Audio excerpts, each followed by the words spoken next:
It's the Soul Fantasy Show, Soul Fan Show. Hey, it's a Soul Fantasy Show live for May 25th, 2020, going over the Denver-Brooklyn game. It's a much better matchup than yesterday. Denver and Brooklyn, they're not too bad. All right, if you already haven't, please subscribe to this channel. We're going to go over Draftkings and some FanDuel prices. Right there, the top play. Not the top play. I think the second top play is Nikola Jovic. He is 9,500 on FanDuel. Over 2,000 minutes played. A plus minus of 246.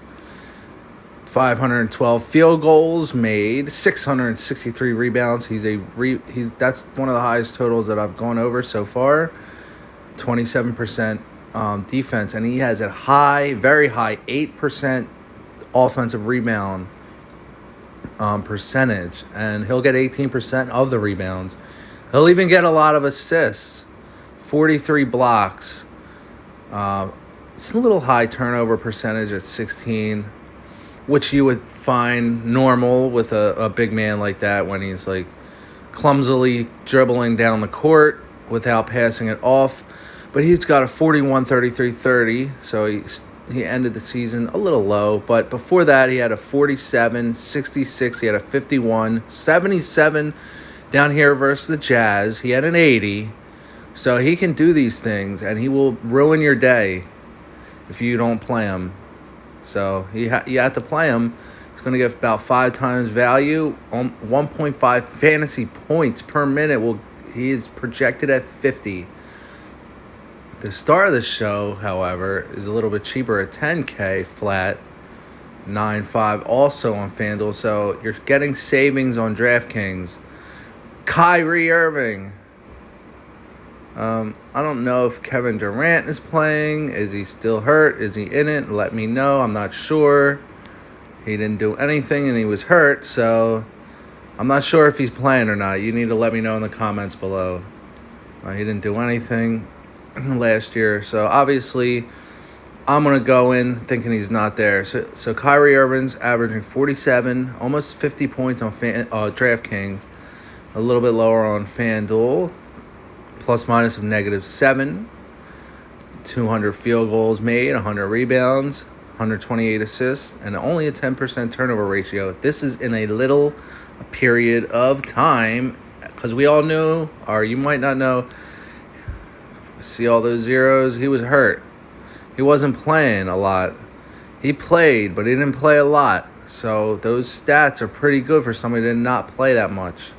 He had a 71, a 65, a 63, and then some other low-level games. So you're going to get one of them. You're going to get a 23 or you're going to get a 70. Look at it. Like I said, look. Well, not a 23. You're going to get a 33 or a 71. So he's not a crapshoot like I was talking about yesterday. He has a very good chance, very good chance to get 60-plus fantasy points, 30% chance. I'm definitely taking that chance. I'm not crazy about Dinwiddie. I never have. See how his percentage is very high at 30 to 45. That's what he's getting you. He's only going to get 30 to 45 fantasy points, and he has a big chance to get less than that. He even has a chance to get 0 to 15. He has a chance. He has a very slim to none chance to get 60-plus fantasy points, so he's going to be at 4 times value, 1.2 fantasy points a minute. Will Barton, 40, 21, 27, 13. That's what you're looking at. He might get you a 30 burger, though, because he's getting a fantasy point per minute. If he gets 30 minutes, he will get you 30 points, which is 4 times value. You have Jamal Murray. So at the end of the season, he came hitting home runs, 41, 39, 34. In the middle of the season, he had a 52 against a very tough defensive Laker team. He had a 54 against the horrible Suns, so it doesn't matter how good the team defense he's playing against. Murray is good to go. Here's some of his stats. Murray is definitely good to go. 12% turnover ratio, a little high. And he is 6'4" on FanDuel, so that's not bad. He's adequately priced, and he will get over a fantasy point per minute, and he's definitely going to get at least 30 minutes, so he's going to hit your 5 times value. So there's DeAndre Jordan, Prince, and Jarrett Allen. Go to them. So let's look at some of the mega value players today. Now, if Chris LeVert is only 4,000, he's the sole sleeper of the day. 7.8 times value, 40, 44, 51 is what you're going to get out of him. 5% chance to get 60, 8% chance to get 45 to 60, and most of your chances, the rest of the percentages is 30 to 45 fantasy points. 20 to 45. He's getting it. He's getting 1.10 fantasy points per minute. If he's only 4K, I'm all in and putting him in every lineup I possibly can. He's going to get easily average 30 fantasy points per minute. His counterpart is Temple, his plus minus of 44 with a good amount of minutes. And here's some of his stats. 9% turnover ratio. So you could play Temple too. Not the best numbers against tough defenses, which the Nuggets are. So here's some stats for Temple against tough defenses like the 76ers, 17. Raptors, 17. He didn't do good against the Suns. He did all right against the Wizards. Lakers, 21. So if he plays a shitty team like the Hawks, 35. Magic, 32. Hornets, 38. So when he's playing easy defenses, Temple does good. So you could play him. I don't have any problem with it. I think Temple will do well. Here's some of LeVert's stats. He's the sleeper of the day, so we'll go over that for you so you can just skim through it. 13% turnover ratio. Look at that, 43, 41, 59. I remember when I played him, he got that 59, and that's 66. I played him that day too. Before that, I wasn't playing him when he got that 62 against the Wizards and the Magic. He's very consistent. This 11.8 against the Wizards was when Dinwiddie probably had an awesome game, so you have to worry about Dinwiddie. Paul Millsap, 6.5 times value. Good to go. 1 point fantasy points a minute. All right, so down here you have, if Michael Porter's 1,000, which he may or may not be, he's definitely in for that 15 fantasy points, and we'll get a high value turnover ratio, turnabout ratio. All right, he's getting 1.16 fantasy points per minute, but he's only getting 15 minutes.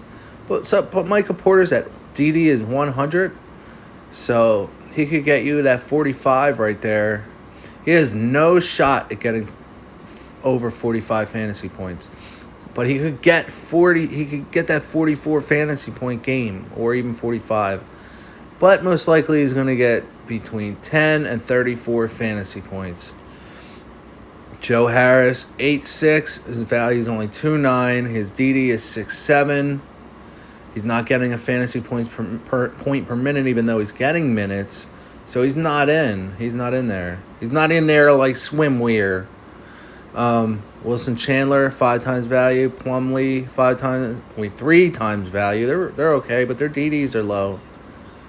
That means their projections are gonna hit right on the money. So count Plumlee for 19 fantasy points. Count Chandler for 14. You can basically, if you want that amount of fantasy points, put them in there for that. Down here, you have him, who has no chance of getting over 30 fantasy points and has a very little slim chance to get 15 to 30 fantasy points. But for 1.8, he might hit 5 times value. So Rodimus Karuskis is not the sole sleeper of the day. He's just I don't like saying that word, scrub. He's just one of them guys down there that you can throw in if you want, as is Torrey Craig. I've played Torrey Craig before, but that's usually for injuries, and I doubt we have to worry about that. That's about it here, man. But, okay. Last guy is Droopy the Dropper. Get a Bates drop. Get the bass drop. Get the bass drop. He gets that bass dropping. 6% turnover ratio. Woo. Base drop is the man with turnovers. No stats on him because he was benched most of the season.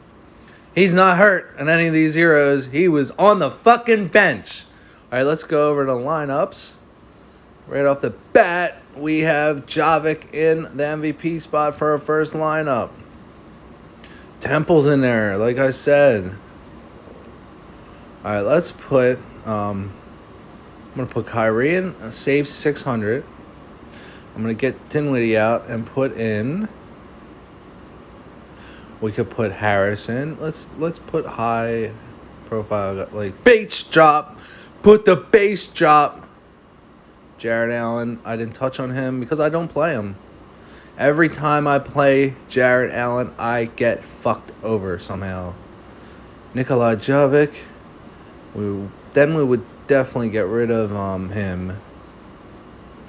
This is a pretty good lineup. Then you could just, get the base drop out of there. And you could go Morris, Millsap, or Plumlee. So if we see 99, we're going to go Millsap. You could go Plumlee to be different. Because we got to be different sometimes to win. Get out. Don't get him the fuck out of there. Jared Allen is not in any of my lineups today. That's when he goes off, though, when I don't play him. Jared Allen always goes off when I never play him, and then he goes off. Look at that. LeVert, 4K. He's a soul sleeper of the day. Chris LeVert. Jared Allen. I'll leave him in this lineup for you. I'm not playing Prince. I'm not. No, I am not. Did he No, he did not. Did he just say that? Yes. I'm playing LeVert. Like, what's wrong with this lineup? You still have 1,200 left over. And it's different. It's going to be a little different from everybody. The lineups that we see sometimes at the top are similar. So you can go that route too. Yes, you can, but you can be different too if you want to get above that 650-man tie at the top. There's going to be, since there's only 6 spots, there's going to be a lot of similar lineups if there's 46,000 lineups. So, most likely, the one that's on top is going to be not necessarily be the best lineup, but it's going to score the highest because no one figured out a lineup that could possibly have been better, even though they were out there.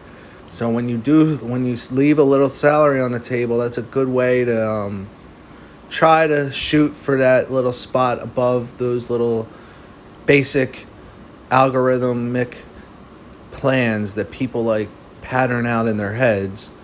All right, it's the Soul Fan Show.